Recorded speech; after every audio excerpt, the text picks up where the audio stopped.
WOVU LP, Cleveland.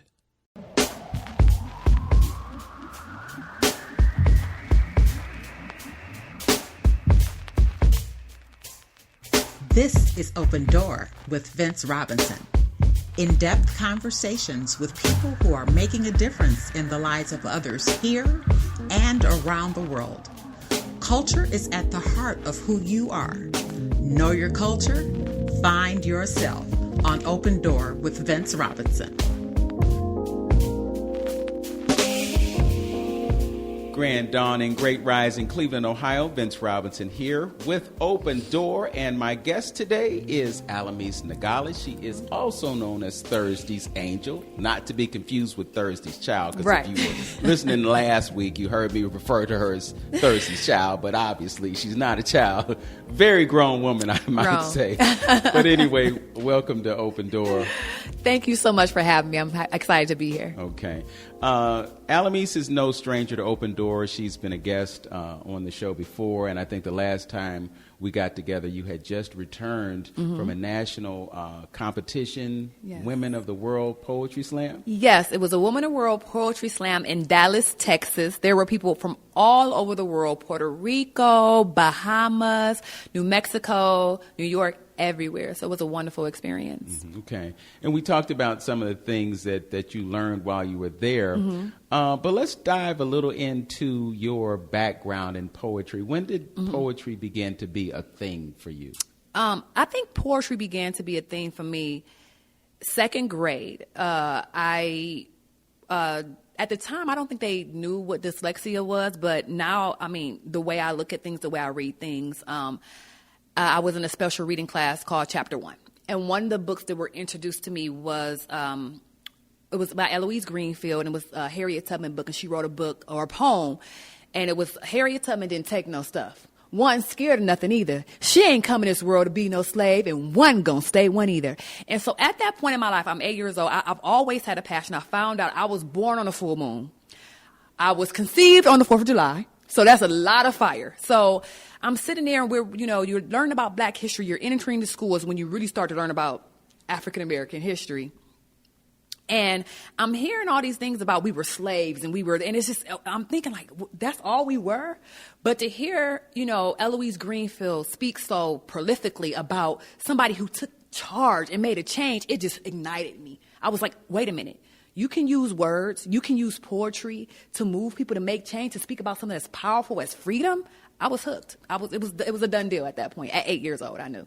Okay. So where did it take you from there? Did you start writing, or you were just a fan of it? Yeah, I started writing, was writing in 5th grade, just kind of let life, cultivate me, and then in college, started doing a little bit more writing, got into a little more competitions, doing some shows, things of that nature. But I think when I moved back here to Cleveland, because I was in Columbus for a while, when I moved back here to Cleveland and really started to live as an adult, after living all of my life adventures as an adult, and I hadn't been writing for a while, and seeing some of the talents here in Cleveland, my roots, going back to my roots, and I was like, I just started, putting myself in different competitions, putting myself in that environment, and everything I had been through just started to flourish in my words. It was like it was incubated all that time. So within the last, I would say, 5 or 6 years, I really started taking it serious as being a poet.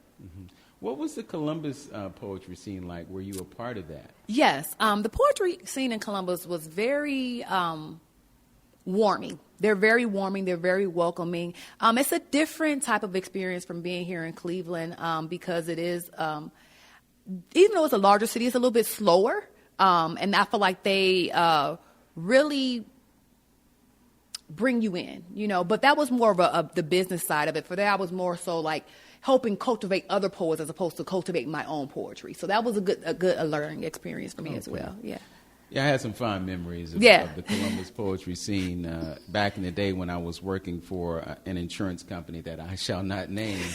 I used to have to go to meetings in Newark, and there was this place downtown called Snaps and Taps, and Scott Woods was the person who was running things. It was him and Vernell Bristow, two very, very brilliant poets, and And they're both still forces on the or in the Columbus poetry scene, but fond memories of Columbus. And it was a little different. It's I don't know if the urban is the right word to use for it, but compared to the Cleveland poetry scene, our scene is a bit more urban. Yes, but not in a bad way. I think, with Columbus, it's just they have a little bit more polish, only because of the economic system there. It's a different economic system when you have Columbus compared to Cleveland, as far as even the cost of living is different there. So when you have when you don't have a form of survival, you kind of take to things a little bit different. I think in Cleveland, I love my city, but we do have an energy of consistent survival here. So, and with that, competition becomes a bit different when you come from a mindset of thinking you have to survive all the time. Okay, so what about the Cleveland poetry scene? I've noticed on Facebook your involvement in a lot of different kinds of events. I've seen you doing shows that involve comedy and spoken word and music and other things. Yeah. Talk about your involvement here in Cleveland. Yeah. So my involvement here in Cleveland has been, like you said, very colorful in different sectors. It is, like I said, it's a bit different because there is a survival tactic or survival energy in Cleveland, which I love because there's a drive here in Cleveland. Like, people are hungry to succeed. People are hungry to be the best they can be, but it can also box people out a bit. And so what I try to do is that I try to welcome everyone and try to cross those arenas. That's why you might see me with the music scene or the comedy scene, because I feel like Cleveland will be so powerful if we combine our talents together as opposed to work separately. And that's the thing I wish that Cleveland kind of really worked a little better with, as far as being more cohesive with each other, with the arts and the gifts we have, because there's so much talent here. Like, Cleveland's really a gem. But I just wish we knew that it's not a competition. I always say, I don't compete, I complete. Because when you put the love in it, that's completion, not competition. So I think we need a little bit more love in Cleveland. That's all. Love y'all, but y'all need a little more love in here. And that seems to be in alignment with your concept of the poetry movement. Can you talk about the movement aspect? With Poetic Movement, which is my nonprofit, my vision is to change the world through art, one person at a time. So it's always good to get on stage and talk and entertain people and have some claps and some snaps. But once we get off this stage and we heard these great poems about making change, what are we going to do off the stage? What are we going to do to give back to our community or stop the things that's been talked about?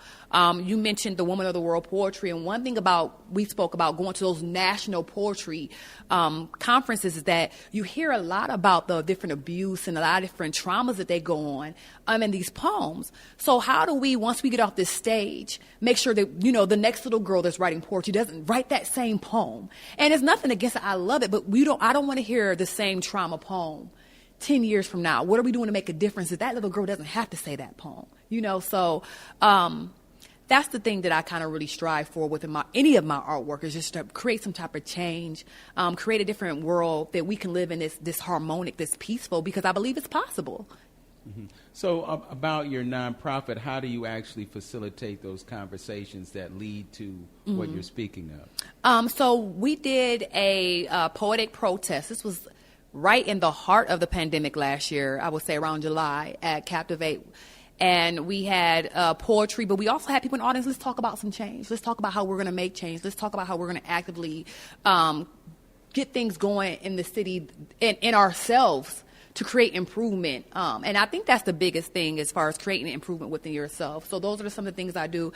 Also, at the Little Giants Gym every Saturday, we're not doing any right now because of the holiday season, but free dance classes for the youth. So little girls come in, that provide snacks for them, water, fresh fruit, fresh healthy snacks, teach them yoga, ballet. And so for me, that's starting it at a very, at the ground level. Let's learn about loving ourselves as a youth at the ground level. I've had teen summits where I'm from East Cleveland, Ohio. So I've had several team summits where I speak to young ladies between the age of 12 and 18, and we talk about love. I think that once a person understands how to love themselves, you understand how to love everyone else, and it creates a domino effect. Because if I look at you and I see that I love you as I love myself, I would never harm you. I would never hurt you. And I think that's something that, is going to create that universal utopia. And so that, for me, is extremely important. And I love to, entertain on a level where adults can be entertained. But when you can get in at the root level for the children, that's what really, ignites me. That's the real movement. That's the real poetic movement for me. Do you find any challenges in terms of bringing young people into your program? How do you attract folks to it so that they can get a benefit from it? Yeah, absolutely. For the dance classes, it was a little bit of a challenge getting some of the youth in, but just networking with the parents, networking with people I've worked with fellow poets, to bring their children in. For the teen summits, wasn't too difficult because I just really worked with the school system, the East Cleveland school system and the Salvation Army, just talking to like-minded people that are passionate.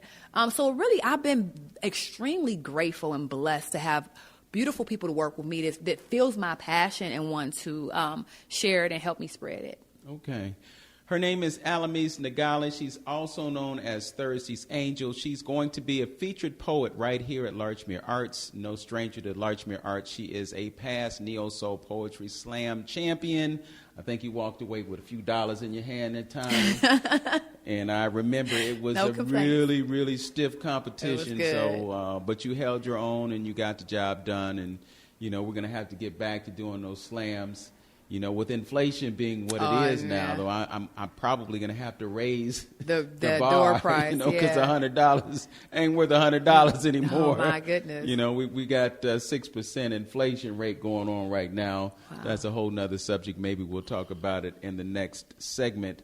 Anything that you're doing right now poetically, aside from appearing here, that you want to let us know about? So, on the 19th, I will be appearing in Remix Theater. And that is going to be Dead Presidents, and I'm going to be doing a monologue or a piece in there as well. So that's coming up. On the 16th, I will be doing an interview with Joey Little from the Rue Boys, and we're just going to talk about self-love and things of that nature. And again, my album's out, The Thursday Effect, on all platforms: Apple Music, Spotify, and YouTube. So as far as those are some of the things I have going on. There's always stuff in the work, but, we keep it in the incubator phase. We don't talk about it until it's... So what we're going to do right now is we're going to take a listen to one of the joints on her project, the George Floyd piece. It really resonates with me for reasons that we won't talk about right now. But we're going to listen to that, and we'll be right back. You're listening to Open Door with Vince Robinson on 95.9 FM. WOVU, a Burton Bell Car Community radio station. Back after the poem and after these words from our PSA folks. What was your dad like? He played with me. Black orphans are being born every day, as the true victim is the fatherless child who will never be able to play with her father again. No more donuts with dad or daddy-daughter dances. Hell, he can't even walk her down the aisle.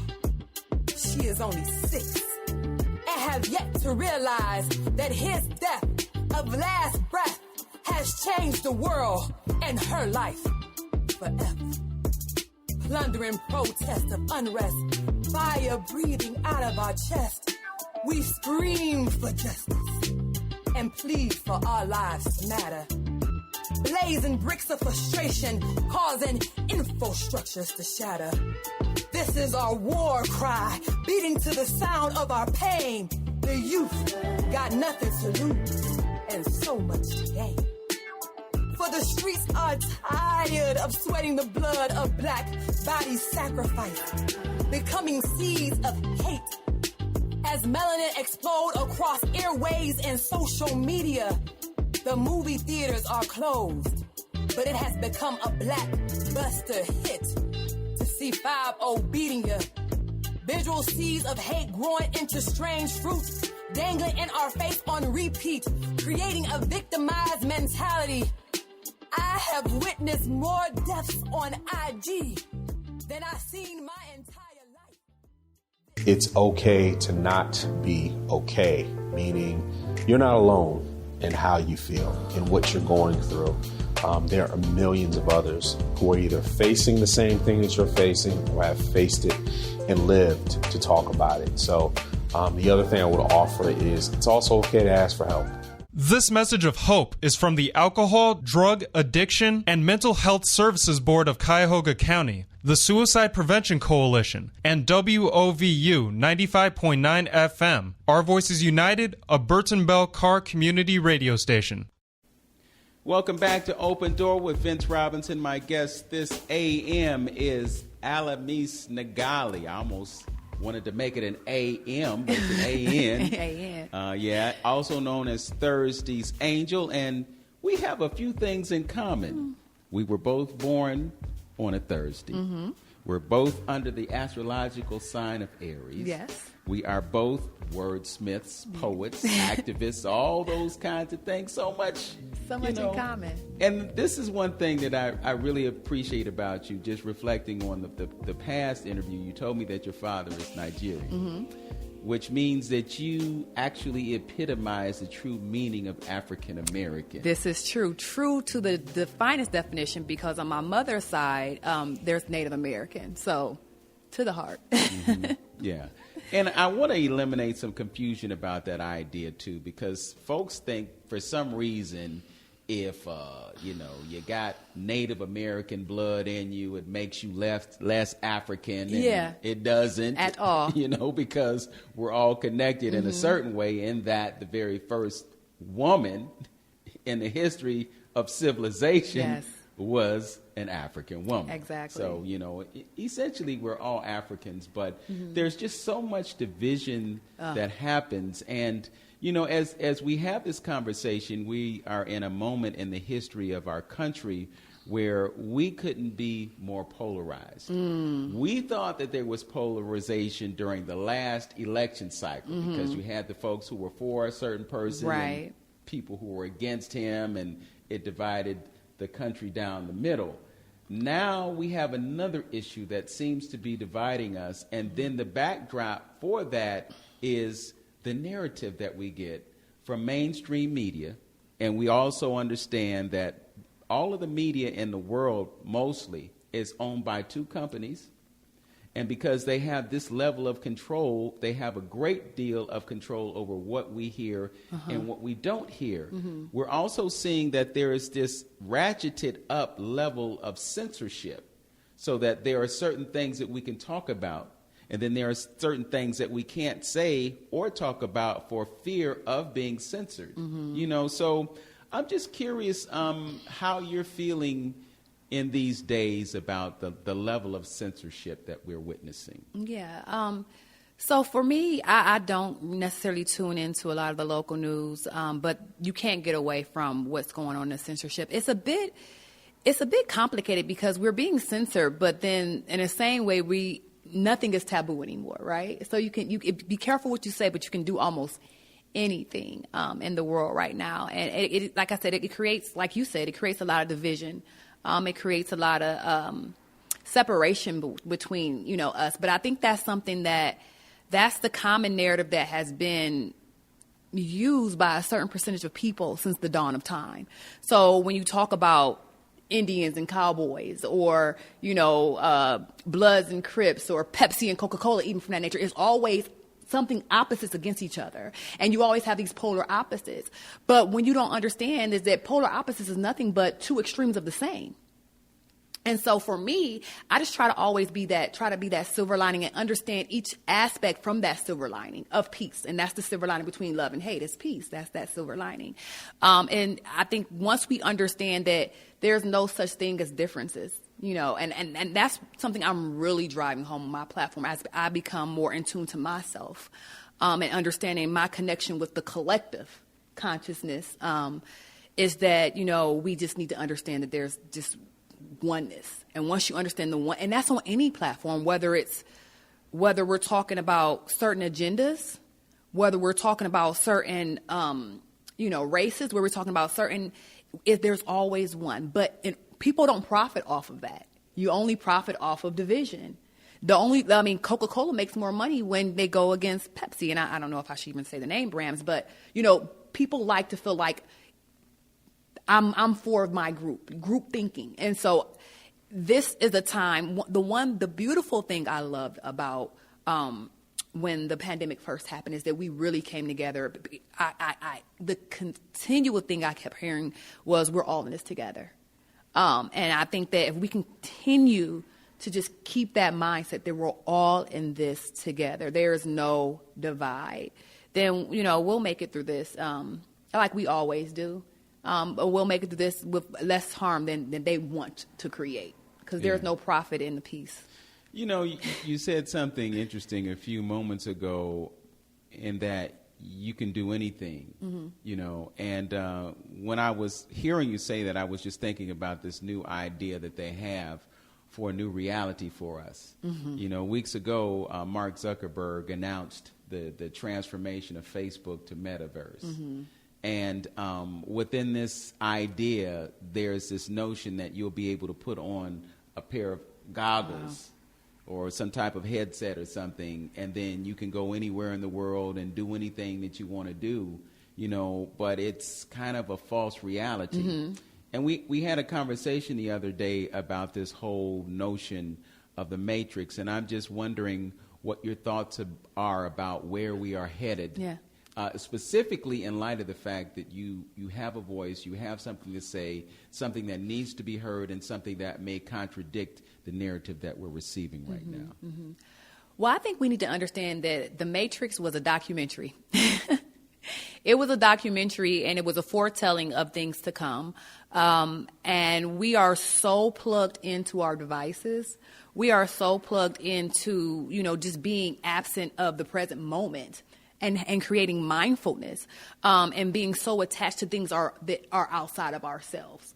And so that's why it's so important for me, when I say poetic movement, and as I start to grow, my movement starts to grow, to teach people and to introduce people into meditation and yoga and being in that present moment of peace. Because in that present moment of peace, everything's okay. And it's not saying that everything's okay, but in this present moment, everything's okay. And you start to create that consistent theme in your life. And so I just think that if we can just detach for just a moment, I understand, I'm not saying technology is bad. I'm not saying that, what they're doing is bad, but learn how to detach, because if you don't, it will control you. And then you'll wake up looking just like the Matrix would. I think what people don't understand is when they see things in movies and televisions, they expect for it to look just like that. Well, if it doesn't look just like that, then that couldn't be happening. Well, that's just it's an illustration. It's a fictional illustration, a personification of what reality is. And so when you see and you go to the dinner and you see people with their phone like this, or they're always just on their phone, the headset is the next way of plugging you in. You're plugged in, and it's happening right before our eyes. But I think that there is hope, and that's why I'm so thankful for what you do as far as creating platforms for people to be able to speak out about the things that no one's speaking out about and that no one has the courage to speak about. So I just commend you for having the courage to be a trailblazer and constantly creating a platform for us to speak about things that is going to save and heal the world. What do you think is the importance of that, given the dominant aspect of the narrative? Right now, we're looking at folks saying, okay, well, you can't come home unless you've done certain things, because we are opposed to each other just based on our perception of each other from what we've been told. One of your poems on your project talks about that whole 6 feet thing, and we're being told that you got to wear masks. But then at the same time, what mask you're wearing matters, because some are more effective than others. And then there are some folks that say, and I'm just telling you what folks are saying, I'm not saying it's true or not true, but there are some folks who say the masks don't make a difference at all. So, in terms of using our voice, in terms of getting the message out there, and in terms of having an ability to speak the truth or speak our truth without judgment, because where we are right now, if you say something that somebody disagrees with, it's almost like they start a mental fight with you. And they're because of these things called triggers. So you triggered somebody, and now they're ready to jump down your throat because you don't agree with the way they see things. Yeah, that's a bit. We are a system that is extremely driven by the ego, and I think that's just what's going on. It's a very interesting time of just understanding the division that's being created, the psychological abuse that is happening, the mask is just a representation of control. That's if not going to your skin. It has the most, it's the biggest organ on your body. If you're going to attract anything, the only way you're going to cover up in a whole suit. So the mask is just a representation of I'm muzzling. I'm muzzling you. I'm taking away your freedom of speech. Everyone knows you can fast. You can go without food for about 40 days. You can go without water for about a week. You can go without air for how long? So now you're taking away the oxygen levels, which when you don't have enough oxygen, it deals with the way you think. Now you're thinking differently. So there's going to be a lot more triggers because you're not even getting fresh air. You're not breathing that fresh chi, that fresh prana, and that's so important. The things that are happening, I don't think people are really realizing on a large scale how our sovereignty is really being taken away from us. And so it's bigger than just a mask. It's just understanding your human rights as a human being to be able to breathe fresh air without breathing carbons from a plastic mask. And as far as the sickness goes, there's hemoglobin A is something that you can create in your body from laughter. And this is the reason why I did the laughing. One of the reasons why I did the laughing is healing comedy is, again, it was during a pandemic. And laughing creates antibodies within your body that helps fight off different diseases. So if you know how to take care of yourself and you know how to breathe and get that fresh energy and laugh and enjoy life, if I'm worried about you being 6 feet away from me or arguing with you, that's not much laughter going on.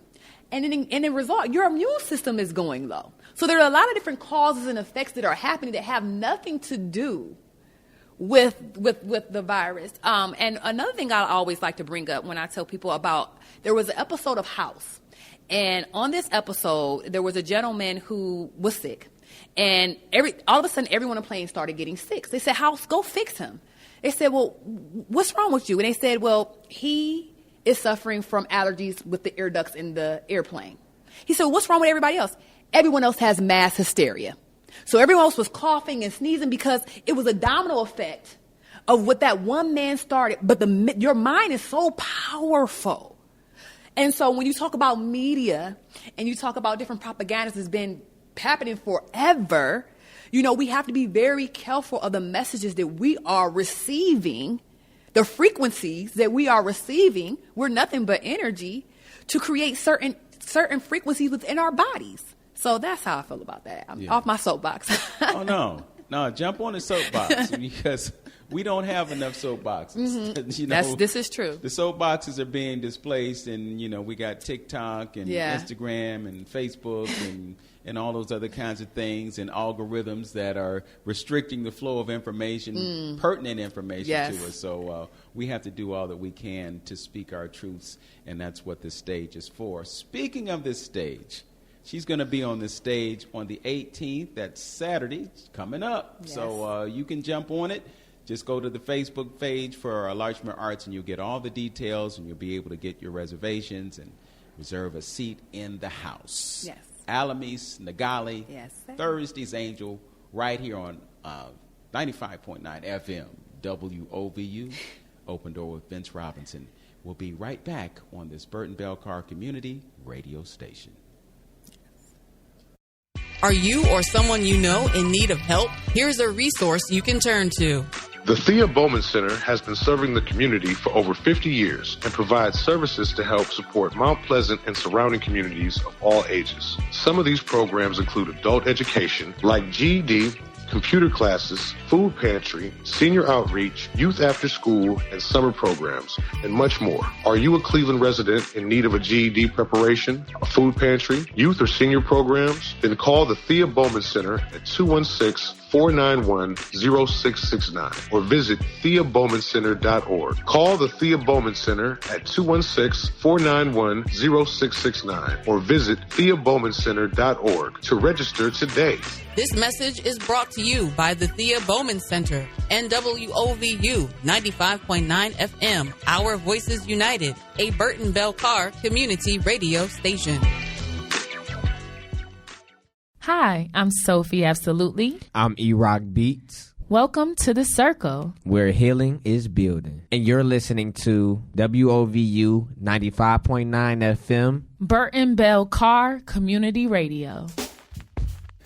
Welcome back to Open Door with Vince Robinson and my guest, Allamis Nagale, Thursday's Angel, the featured poet on this stage, December 18th. That's this coming Saturday. You can go to the Facebook page for Larchmere Arts or visit my Facebook page and probably visit her Facebook page and get the details on it too. It's just a Cash App thing. It's real easy. We'll tell you how to do it when you get to our web pages. Now let's get back to the interview. So before we took this break, we were just talking about the censorship that is prevalent right now and the need for us to use our voices. Mm-hmm. We've listened to one of the tracks on your project, and you said that you have like 18 tracks on it? Well, technically it's just 8 tracks, but I wanted to make sure people heard it with the music because a lot of it's like a mixtape. So I love music. I'm a music connoisseur. So whatever music kind of felt like really was cohesive with the poem, I kind of mixed it in with the poetry. But I wanted people to hear the words as well. So it was important for me to have the a cappella version as well. So that's what made it seem like it was a lot of tracks. Yeah, so I was listening to that one track, and you had the Don't Look Any Further sample in there. Yeah. All right, I'm feeling this. Who else did you sample for your project? We sampled Nina Simone, a track, No Angel. I believe we did Ladies' Night sample on there, Beyonce sample on there a little bit. We really had to really kind of disconfigure some of the music to kind of really make sure it went through. Let me think. We did James Brown, a little bit of James Brown, Alicia Keys sample. So we did A Man's World with Woman's Work. We found out that The Man's World was the same undertone as Woman's Work from Alicia Keys and kind of did that in there. A little bit of the Temptations, old tracks is in there. So we went all avenues. We went hip hop, we went soul, me and my producer, shout out to Beats by Ya. We really, really worked together closely to, compose that. Mm-hmm. And you had a slice of Kendrick Lamar on there, There was a slice of Kendrick Lamar on there as well. Who quoted Malcolm X. So, and a little slice of Malcolm X on there. Rest in peace to the brother Malcolm. Mm-hmm. Okay. Yeah. You have any plans to do any more recording this year? Yes. So there's in the works as far as recording, but my new project, I wanted to be completely different than the old one. I want the conversation to be different because I am in more of a Zen place. So I wanted to kind of have some meditations on there, some affirmations on there. So I wanted to be a little bit more responsive to the audience so they can kind of, involve themselves in the piece. So moving forward, my next piece is going to be a little lighter, a little more tranquil than this piece. Okay. I do pay attention on Facebook, and I see the stories. I see them less now than I did before. Mm-hmm. Maybe it has something to do with the algorithms because I don't see people that I want to see. I see a whole bunch of folks that I really am interested in. No disrespect. But I just noticed a certain spiritual aspect to some of your posts. Where does this come from? Well, my first spiritual teacher is my mom. She had us listen to Deepak Chopra and Wayne Dyer since I was 10. We would have to literally listen to the audio tapes and she'd write a paper about it. So my grandmother did yoga. So it's innate in me for spirituality. But I think within the last few years, I really started tapping my own understanding of spirituality, my own understanding of the connection to the Most High. And I think it was something that was embedded that was screaming to come out. So it's always been there. It's just been having the courage to not care what people think. I think more so that when you're younger and you're called the Black Topanga, you kind of want to fit in. You want to, even though I always felt like I was extremely eclectic, especially, but as you get older and you go into corporate America, that eclecticness becomes more docile. And as I started to understand who I was as a woman, and understand who I was as just a collective to the Most High, I felt like it was my duty, my life's purpose, to share my spirituality because it healed me in so many different ways. Anxiety, depression, that I dealt with. And to be able to experience that I would be remiss not to share that to the world. So I feel like it's a must. And so Facebook is like the little sample of it. I know for a fact as I start to grow more and more confident in it, that it's going to be, I'm going to be the poster child for it. Mm-hmm.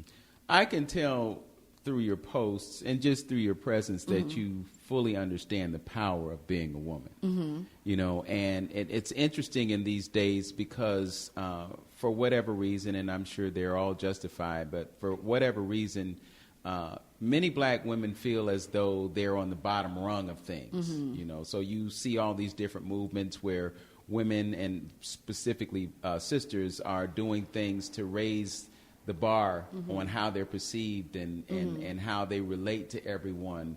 Could you talk about where your power as a woman comes from? Mm-hmm. I feel as though, you know, I've had a lot of powerful women in my life. My mother's extremely powerful. But when you understand the earth, when you really tap into Mother Nature, that's the divine feminine. So as above, so below. And so one thing I understood, what was introduced to me in Christianity, they always say Father God or, you know, he, which is wonderful, but that's only one path of it. And that's the divine masculine.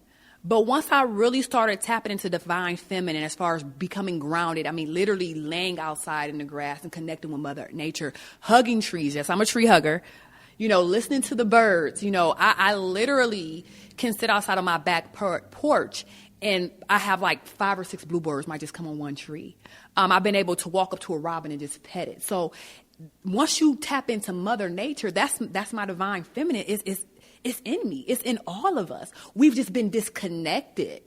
And we've been taught that there's only one divinity, and that's the masculine force of it. And that was during the age of and that was okay, because that was the age of Pisces. That was by design.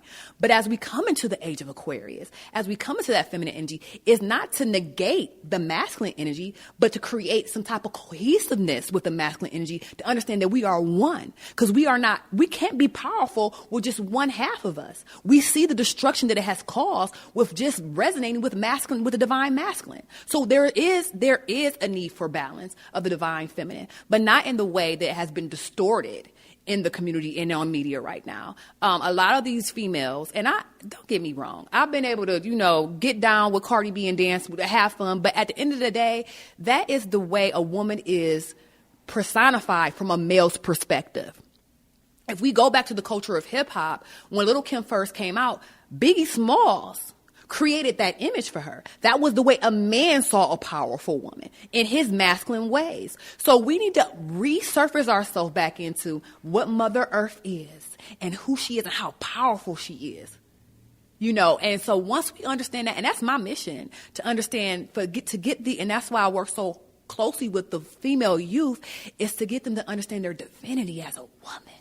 I'm glad that you mentioned that, because I just want to understand how we can enable women to understand their true value, their true worth, and their true position in this whole scenario. I mean, if you've been excluded from what we consider divinity, then there is a huge gap. There's something missing, you know, and you know, there's a paradigm shift, you know. So instead of mother, father, child, it became the Holy Spirit. Yeah. You know, it was Father, Son, Holy Spirit. And then, you know, well, where's the feminine aspect of that? Exactly. You know, and then you have women who are not connecting to that aspect of being in a God state, you know. And then when you fast forward to today and you see the way sometimes a woman will use her sexuality as a weapon, but then somehow it fizzles out. You know, so you can only deal with it for so long, and then you're completely negating the intellectual and the spiritual aspect of that woman because you're fixated on her physical appearance. Exactly. So what can we do to elevate the understanding of women to the power that they have and their divinity? So for me, I always just like to be the change I want to see.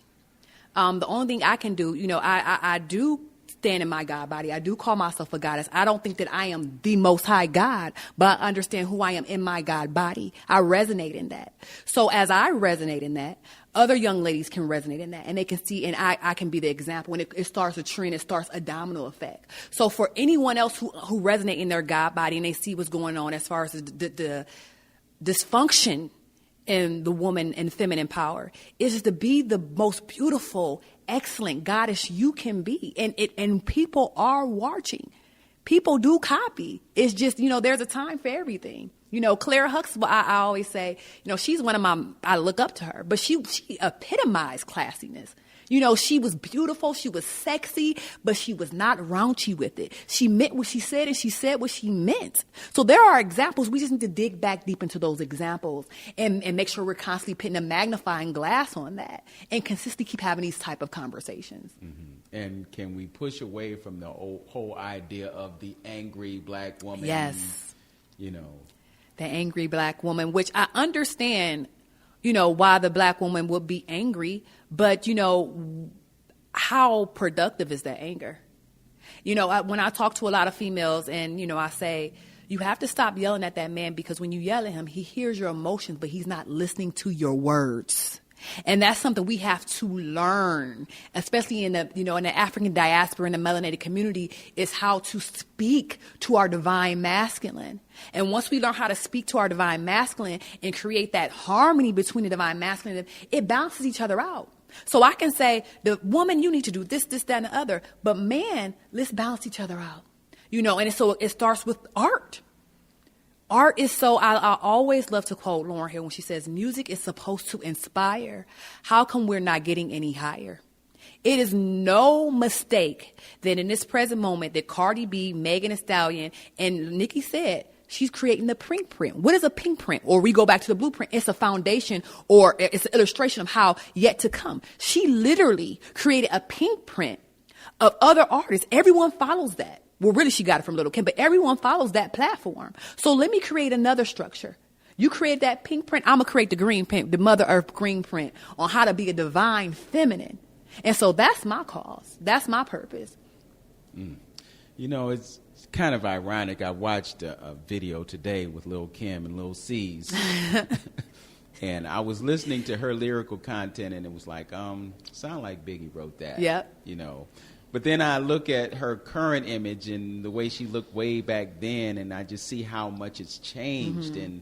And, I couldn't help but wonder, what does she hate about herself that she would change herself so much? Mm-hmm.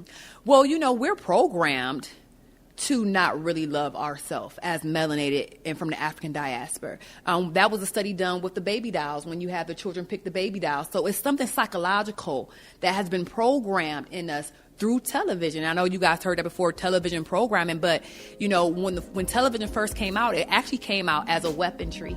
So I know you guys all seen the spy movies when they captivate the person, and the first thing they do is they sit in a chair and they put them in front of something, and they create these images in their head, and they're programming their brain. What they call it, brainwash.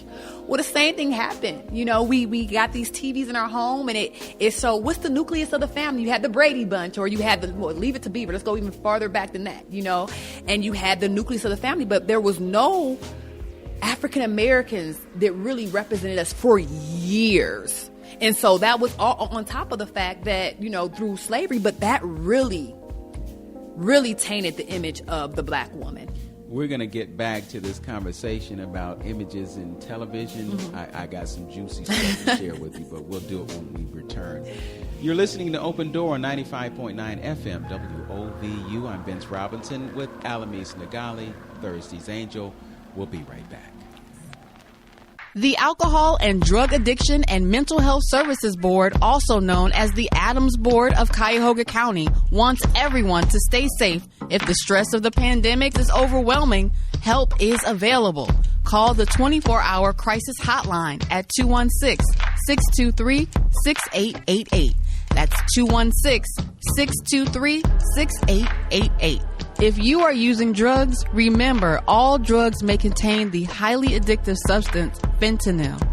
Please test your drugs and never use drugs alone. Carry Narcan in case you are witness to an overdose. And call the 24-hour crisis and referral hotline when you are ready for help. It's 216-623-6888. Again, it's 216-623-6888. This message is brought to you by the Adams Board of Cuyahoga County and WOVU 95.9 FM, Burton Bell Carr Community Radio. Are you or someone you know in need of help? Here's a resource you can turn to. The Thea Bowman Center has been serving the community for over 50 years and provides services to help support Mount Pleasant and surrounding communities of all ages. Some of these programs include adult education, like GED, computer classes, food pantry, senior outreach, youth after school, and summer programs, and much more. Are you a Cleveland resident in need of a GED preparation, a food pantry, youth or senior programs? Then call the Thea Bowman Center at 216-491-0669 or visit TheaBowmanCenter.org. Call the Thea Bowman Center at 216-491-0669 or visit TheaBowmanCenter.org to register today. This message is brought to you by the Thea Bowman Center and WOVU 95.9 FM, Our Voices United, a Burton Bell Carr community radio station. Welcome back to Open Door with Vince Robinson and my guest, Allamis Nagale, Thursday's Angel, featured poet right here at Larchmere Arts on Saturday, the 18th of December, 7 p.m., 12726 Larchmere Boulevard. Check out our Facebook pages for details on how you can take advantage of an opportunity to hear this fantastic poet. We're going to have some live music on that evening, and we're also going to do an open mic. So if you got some new stuff and you just want to get it out there, the stage is here, the microphone will be here, and you can jump in and get your say on with the spoken word right here at Larchmere Arts.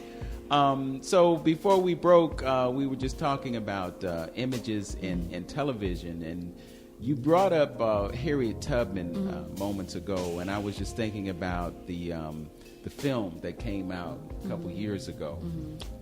It wasn't necessarily historically accurate. It captured some of the spirit of the sister, but in ways it was flawed. And you know, because we are not as literate as we should be, and because we don't have history reflected in the books that we read in schools, we don't get an accurate or a true picture of the past, which is why the whole idea of viewing content online is so significant. But as storytellers, and that's what we are, we have an ability to right the wrongs, to correct the stories that have been misspoken and not told properly. So just wondering, you know, and we talked a little bit about it before, but what are you seeing in popular culture right now that we're seeing on the air a lot of that you think needs to see a transformation? The main thing that's concerning to me, and I don't watch TV, but from Instagram that I see, is a lot of our little babies, and they're being programmed to really validate their self through social media. I mean, as young as like 1 and 2 year olds, they're doing the duck lips. They're like gyrating, and I'm all for the fun. I get it. You know, I'm not trying to act like I'm a prude, but at some age, some things should be sacred. And I feel like, you know, because the children are our future, those are our planet seeds of hope. And I think that right now, I'm just foreseeing that being a huge issue, especially with, you know, a lot of pedophilia going on. It's not monitored. You know, you're putting an image up and you're thinking that's cute and you're showing your child, but you don't know who's engaging in watching your child. So for me, you know, we talk about television programming, but for me, Instagram is instant programming. Everything is hitting in plain sight. So, you know, I think that that's something that really needs to be censored, needs to be monitored as far as we need to make sure we are protecting our children at all costs. But, you know, it's interesting. You only have so much control. I mean, if you give a child a device and then they walk out of the house, you're not watching or monitoring what they do. And so when they return home, and I'm not a parent, right. So, you know, I can't speak definitively on this.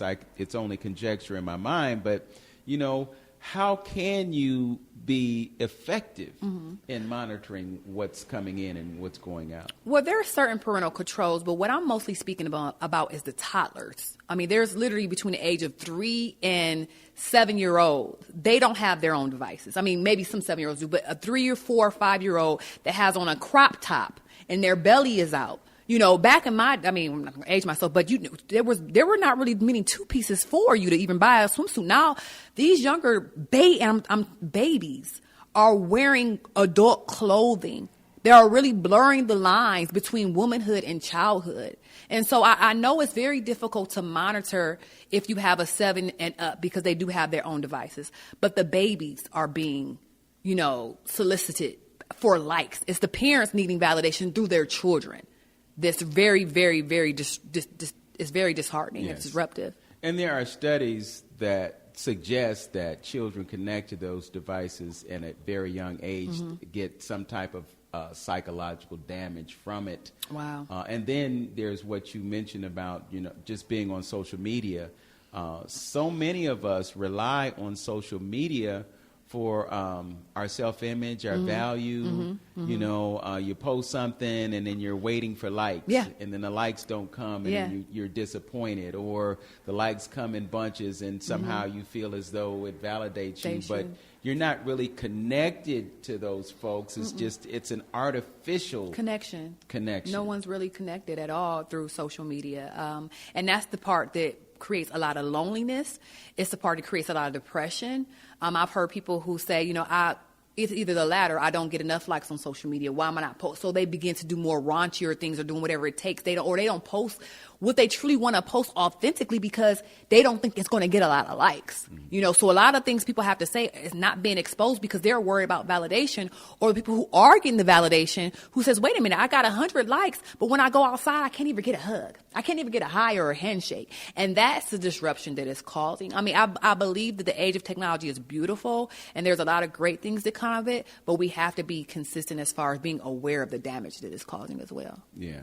And I don't want to say that it's completely negative. I mean, I've been able to connect with people from my past just because of that. And, right now, I mean, if I go live sometimes, there might be somebody in Kenya, there might be somebody in Ghana watching, We've had folks as far away as Australia who have seen something on YouTube and reached out to me. So, there's a beauty in the worldwide aspect of it. But then there's also the flip side that we just talked about. And I think that people need to be aware. We're coming up on the winter solstice. Yes, the 21st. And those 4 days are typically days that I do the best I can to completely disengage. Yeah. There's some things that I got to jump in on just because business owner and, a media person and so forth and so on. But for as much as I can, I'll try to stay out.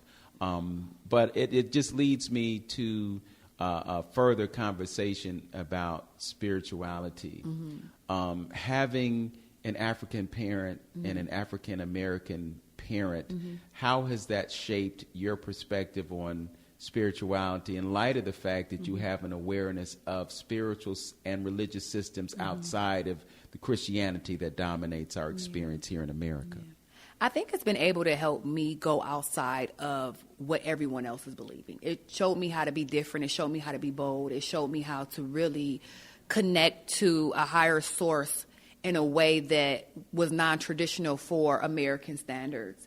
And at a very young age, I was really blanketed in spirituality from different aspects, to understanding the ancestors, to understanding just chakras. I mean, it seems new now and it's trendy now, but this is nothing that's new. So it really, really, really gave me almost a head start on a lot of things that are trendy now. And I'm so blessed to be able to have that upbringing, because I have a voice, I can be a front runner or a pioneer and bringing so many other people on board with that. So I'm just so grateful for my upbringing. Yeah, and it seems also to have contributed to your evolution as a woman, and contributed also to your awareness of the idea of a feminine divine. Exactly.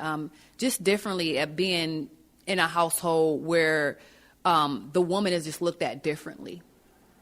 Understanding what the role, and Not this, when people say role, what do you mean role? Understanding exactly what the role of the woman is. Understanding exactly what the role of the man is. Understanding the man is a provider. Understanding the man is a protector. Understanding the woman is the one who provides that peace. I was having a conversation with one of my colleagues, and they were like, you know, what can peace do for me? I can get peace from a piece of chicken. I said, a piece of chicken can kill you. I said, but if I can provide you peace, I can stop high blood pressure. I can help stop with heart attacks. There's a lot of things that when you understand that you are a man's peace and truly step in that peace, and that does not mean being docile. That means understanding your feminine power, to understand how to calm that man when the world pushes him to the limit. When you're really in tune with your feminine energy, you can communicate with that man without communicating. And I think that's what we think, that we always, well, we're not talking, we have communication issues. Y'all, issues didn't even come from communicating. Y'all, issues come from you guys don't know how to not communicate, how to communicate without communicating, how to have intimacy without penetration. I'm going there. There's a lot of things that we don't understand. I have conversations with people when I say, well, how are you intimate with this person? Y'all didn't even talk about what you like. Y'all just jumped into bed with each other. And you wonder why y'all can't speak to each other, because you never created the foundation of communication. And that's something that's always been instilled in me, as far as to me to represent myself as a lady. This is something that, you know, didn't come overnight. I always made sure that I represented myself as a lady. I was always an anomaly compared to a lot of my friends, compared to a lot of my colleagues, as far as the way I carried myself and certain things I allowed to happen.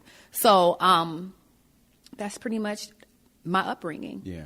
Well, I think it's also incumbent upon brothers to make an effort to understand the opposite sex. True. This is true. This is true. I pay attention, you know, and sisters like for you to take your time, you know, because sometimes you rush and then it's all over and then you're asleep. And then she's laying there saying, what just happened? Exactly. You know? Exactly. And so the real intimate connection never happened. You know, the real divine connection between your soul, the sacral chakras, never happened to create. So in that energy of creation, it doesn't all necessarily have to be a baby. That's why it's very important to be careful who you connect to on that level in your sacred chakra, because there's so many different things that you can create with that person through that energy connection. And if you're just doing it just on a physical level, you're letting all that energy out, and all that creativity is just going to waste. And so that, from a fundamental level, from a masculine and feminine, we need to understand. And these were the things that were at the root of who we are, the root of our heritage as being Native Americans, that was taken away from us. One thing I always ask people, I said, you do agree that slavery happened, correct? And they say, yes, slavery did happen. I said, well, do you believe that the same people that embodied us in slavery will create a religion that will give us eternal life? I don't think that doesn't even make sense. You know, we were already adapted to meditation and yoga and understanding the chakras. It just seems as though that it's an Eastern practice because they weren't stripped of it. But we had our practices here. We were stripped of it, and we were given something else outside of ourselves to give reverence to. You know, Wayne Dyer says the fastest way to lose your connection to God is to think that it's something outside of who you are. People get real iffy. Oh, who do you think you are? It's not that who did I think my are. You get flustered because you forgot who you were. Well, the power that is outside of us is the power that is within us. And when we learn to tap into that power within us, then that's when we discover who and what God is. Exactly. You know, I like the way you said that. Instead of looking up at the sky, we should close our eyes. You know, we've always been taught that darkness is bad. Yeah. Well, you know, out of darkness came the light. Exactly. You know, out of us came everything else. So, you know, maybe it's time for folks to start opening up books and turning off the television set and close that laptop up. You know, it's a very revolutionary thing. Yes. To open a book. I'm just recalling, you know, last winter solstice I read Ancient Future, the teachings and prophetic wisdom of the 7 hermetic laws of ancient Egypt. Okay. Read it in 2 days. Wow. You know, and I took more from that book than I ever could have possibly imagined, even though it took me about 10, 15 years to finally get to it. I finally got there, and having the benefit of a fast and a high level of vibration, I was able to receive what was communicated in that. Allamis, it has been a pleasure. The time has just flown by. Looking forward to your performance at Larchmere Arts. You know, one of the reasons that I did this show is because I just wanted to introduce folks to you once again, so they'll be motivated to come out and hear your fantastic work. So we're looking forward to hearing you on this stage. Thanks for joining us. Thank you so much for having me. I had a great time. All right. And thank you for joining us right here on Open Door with Vince Robinson. Know yourself, love yourself, be yourself, and absolutely make today your best day. Peace.